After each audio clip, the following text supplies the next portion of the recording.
In a major revelation, IDF released drone footage showing armed men standing next to vehicles of the international organization at the UN compound in the southern Gaza city of Rafah.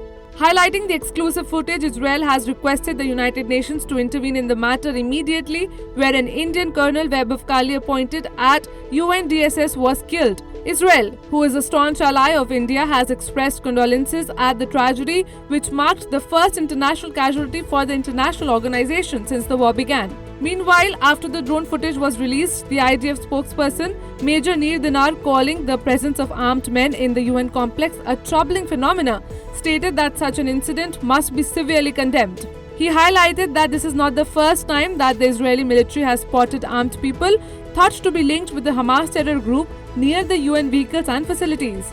Israeli forces have also clarified that it didn't strike the militants or their vehicles because they were in UN compounds and near UN personnel.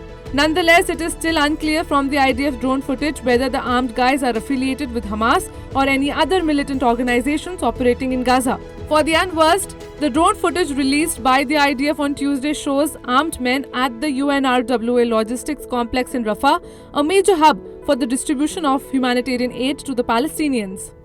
In the footage released by the Israeli military, shows that the armed men were standing next to UN-marked vehicles.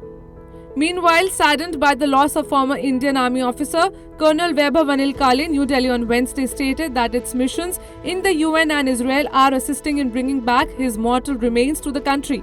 The Ministry of External Affairs added that India's permanent mission to the UN in New York and missions in Tel Aviv and Ramallah are in continuous touch with relevant authorities regarding the investigation into the matter. A UNRWA spokesman said that the organization was unable to confirm the video's credibility, content, timeline, or particular location, but it appeared to show a UNRWA warehouse in Rafah that its employees were using.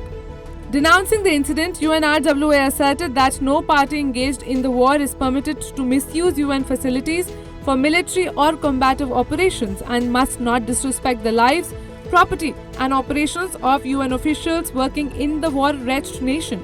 Moreover, UNRWA spokesperson Julia Toma reiterated UN's call on all parties engaged in the conflict to respect the sanctity and neutrality of UN installations. Under no circumstances should anyone have or use weapons in a UN facility, UNRWA spokesperson stated.